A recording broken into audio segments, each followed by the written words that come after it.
Hi, this is Scott Richardson, the bench doctor, and this will be the second video on kind of restoring or preserving this old Colt Police Positive. Last time I talked about kind of just an overview of the gun and what my plans were, and discussed just kind of why I was going to take a shot at preserving this thing and re-bluing it. I'll show you an example of, this is a police positive that is a good survivor, that is not, in my estimation, a candidate for restoration, because you look at the original bluing, is still very good on it. It's just a very nice, clean survivor, and I've taken this one apart and cleaned it. This belongs to a friend of mine. And I fixed some things that were wrong with it, but I wouldn't dream of restoring this thing. It's just in too good a shape. And these aren't worth a lot of money, but this is a good, strong survivor. So if this gun looked even remotely like this one, I wouldn't bother with it. I would leave it alone. Keep it. I would give it a deep cleaning. Put new springs in it for the springs that I can find. Oil it, grease it, put it back together, and just enjoy it. But unfortunately, someone has gone to town. This one had rust on it and minor pitting. Somebody went to it with a wire wheel and destroyed what was left of the finish. So today I figured I'd go over the second step, which is to take this gun apart prior to refinishing it. And so I figured I'd show you the steps of, pretty much all of these old Colt revolvers are the same. I have this old larger Colt revolver, and the mechanics, the lockwork is identical, a little bit bigger, but it all goes together the same way. So if you understand one, you understand the other. So I'm going to take this one apart, and what I do is I have this plastic kind of multi-compartment box. It's marked current projects, current project parts. And as I take the gun apart, I put the parts into different containers or different sections of this box. So like, say, lockwork parts will go in here, grips and grip screws will go in here, maybe cylinder and cylinder parts go in here, just so I don't mix up fast, screws and things like that, and potentially put them in the wrong place. Some of them can be somewhat interchangeable. So that's what I do, is I take it apart. So to take this apart, I've got a screwdriver set with all hollow ground screw bits, or bits. These are really good for working on guns. I've seen these online, on sale as cheap as like 10 or 15 bucks. Really handy to have. And I have several sets of screwdrivers, but this is the one that I go to most often, and it's the one I recommend to people. So I'm going to be using that, and let's get this thing apart. It should go pretty quickly. So first thing I'm going to do is take the grips off. There's just a little grip screw right here. Or the stocks, as other people call them. I call them grips, but I think the correct term is stocks. So you'll notice on this revolver, these corners are broken off on these grips, and the reason is because there's a little locating pin right here, and a lot of people don't realize it's there or don't care, and they pry on these stocks to get them off, and they end up cracking and chipping these. So I've got some new ones on the way, old used ones, but they're not damaged like these are. Another thing is take these sub-assemblies and put them back together, put the screws back in them, so you don't lose them. It's easier to keep track of this big of a piece than it is to keep track of a little individual screw. Just a trick I've learned over the years.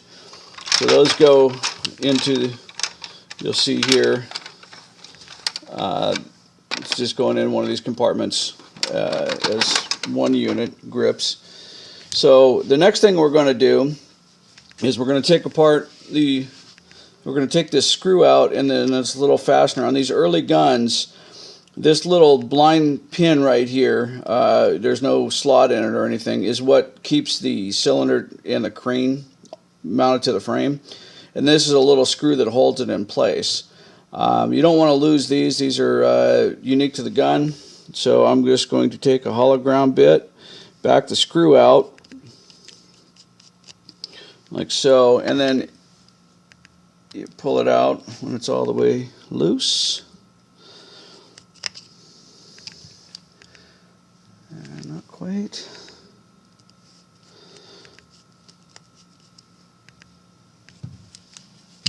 Maybe get a little tap.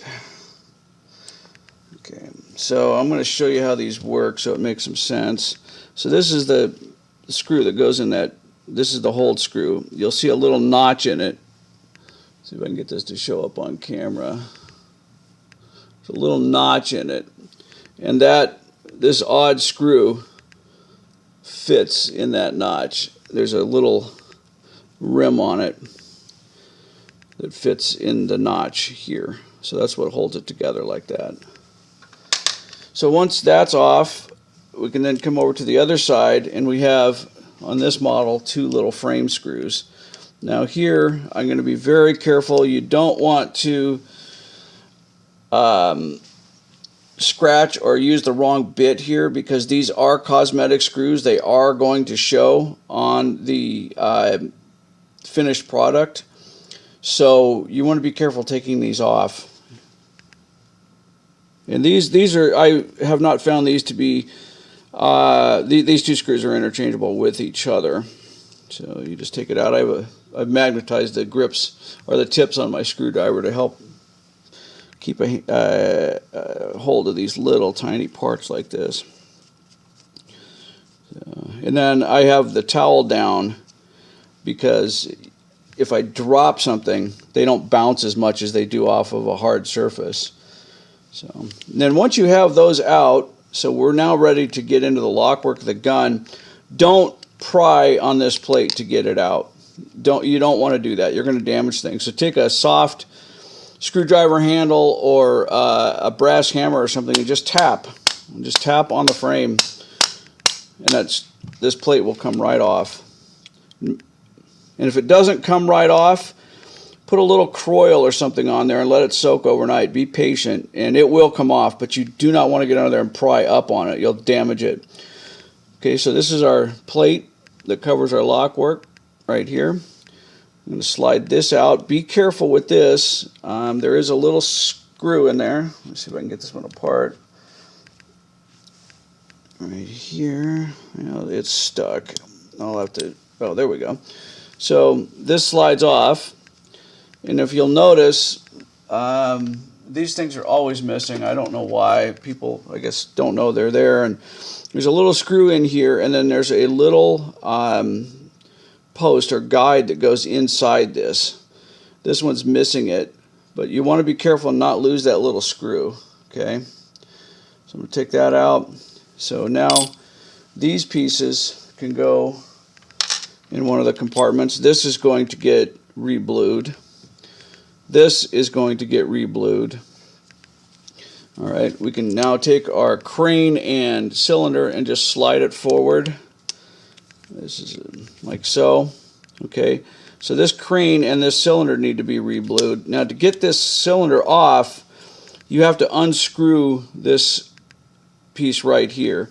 And sometimes this one's easy, it comes right off. Sometimes what you have to do is wrap a rag or a towel around it and get a grip on it. But you don't want to grab it with pliers or something like that and damage these things. These are all custom fit to each cylinder, so they're not really that interchangeable between different guns. And if you look carefully at this one, you'll see there's a little notch right here, and there's a little notch right here. And they're meant to fit little protrusions on the cylinder. So these have been hand fit, and when you put it back together, you want to make sure that those pieces align and this whole thing sits flush. These are all hand fit, so you got to be careful. And now I've put new ones in guns, into older guns where this part was damaged. but you have to hand fit them to do it. You need a set of jeweler's files and file these up so they match. So this part will get reblued. Okay, my cylinder will get reblued, and my crane will get reblued. This comes off, I unscrew this. This slides out and there's a spring in there, but I'll do that off camera. It's really not that big a deal. Okay, now in here we're going to get into the nerve center of one of these old Colt revolvers, or pretty much any revolver, which is the lock work. Okay, we got to take this mainspring out right here, and then this rest of this will kind of come apart.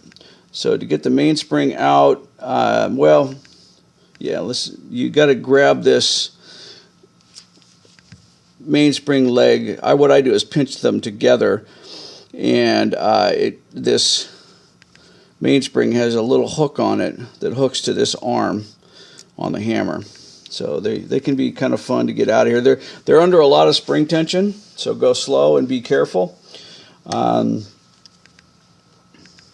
Now before that, we can take the hand out. Now this gun is old and hasn't been taken apart in a million years. So I'm going to be a little bit careful with it. But this is the hand. This is what advances the cylinder when you pull the trigger. And that's a hand fit part. These wear out and the timing goes bad on the revolver, so you have to find another one of these and then custom fit it to the gun. Now this is a little arm, and it's held in by a roll pin right here. These roll pins sometimes can be a little bit finicky, but they shouldn't take a lot of energy to get out. So I'm just going to get a little punch, give it a couple of taps, see if she wants to come out today. Grab a little non-marring hammer. And this is a solid punch, or solid pin, and it's not a roll pin. This one's kind of frozen up in there. Grab the magic gunsmith's best friend, which is Croyle. Put a couple of drops on there and let that soak in. I don't mean to call myself a gunsmith. That would be unfair to people that are honest to God gunsmiths. I'm more of an armorer. So before anybody spams me or calls me horrible names, I'm not calling myself a gunsmith. Yes, I've taken guns apart and put them back together and fit new parts for them, but that's nowhere near what a gunsmith does. That's only part of their job. So we tap this. There we go. So that little pin came out. It's right here. So I'm going to clean that up and get it lubricated. So now we can get this arm. Should come out. Now it's pushing up against the leaf spring. So I'm going to get in here and get this spring out of here. I'm unhooking it from here where it hooked onto that arm on the hammer. Now it should just come right out. So that's this little rounded hook right here was hooking onto this part of the hammer right there. So that's going to need to be cleaned, and you see all the kind of surface corrosion and rust on there. But all these parts are going to get taken out and cleaned and lubricated. Not much to do to them as far as like bluing or refinishing, because they're internal and they don't get that treatment, but I will do my best to preserve them. Yeah, you can see all of the rust on this gun. This gun has been horribly neglected over the years. Still runs, which is why it's a candidate for this. You know, it's still a runner. Can make a good little gun and last many more years. So now I can lift my trigger out like that. That just fits down on this little post. And I'm going to re-blue that piece. My hammer just slides right up. Okay, and I'll probably re-blue this because these parts are external to the gun. That's your little firing pin. Okay, and then this is where that big mainspring hooks onto. Kind of help you visualize this a little bit more. That fits right there, like that. So when I'm saying unhook it, we're just pulling it down like that. Okay, set that aside. We have this little arm here which operates the safety lever. Okay, and then we have this little safety lever right here. So this is the, on the old Colt single action armies, if the hammer was down on a live primer, you could sometimes smack the back of the hammer and it would fire around. This is their solution to that problem, and it blocks the firing pin from hitting the primer until you pull the trigger. You pull the trigger, and this little arm right here is attached to the trigger, and it pulls this out of the way so the trigger can travel forward. And then this is our little cylinder latch right here. This fits into the back of the cylinders like that. Okay, that's what that piece does.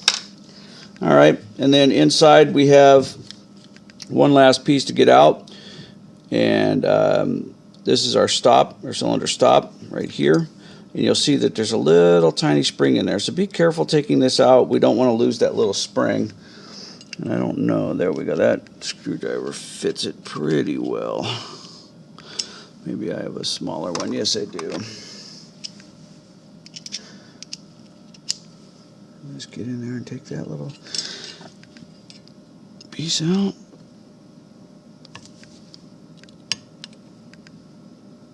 Okay. It's going to be stubborn. So let me get my croil again. And I do not want to damage this little screw, so I'm going to be patient with it, and I'm going to put a little bit of croil on there and let it set. This one I might have to let set overnight because it's pretty deep down in there, but I do not want to damage anything. Now you could go one step further, but it's not necessary here, which is to build a jig to hold the frame and unscrew the barrel. If you needed to rebarrel the gun, that's how you would do it. You do not want to just put this whole frame in a vise or clamp the barrel and twist it. You will bend and damage this frame. So they do make jigs on Brownells and Midway and places like that that are contoured to hold this frame in place. Or you could take a piece of wood, a block of wood, and make the part, but you do not want to reef on this cylinder or the barrel alone in a vise. You will damage it.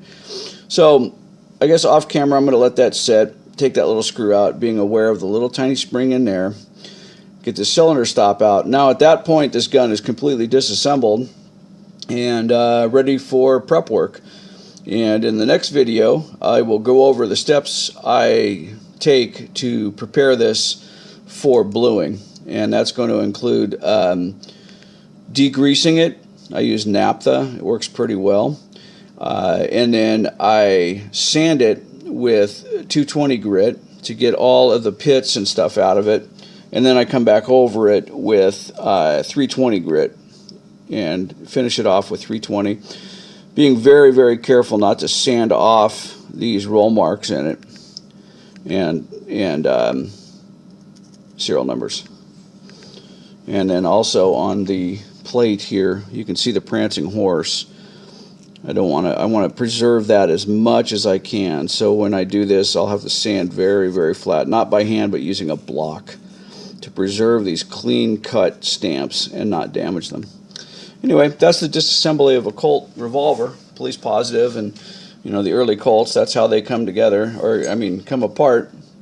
And if you had a tank, you could dip this and clean it. I'll probably boil it, get all the oil and grease out of it, let it dry, and then start sanding it. But that's 100% disassembled with the exception of that little cylinder stop right there. All right, well, I hope this is helpful. Thank you, and until next time, we'll see you later, and we'll do our third in the series, which is prepping it for bluing. Thank you.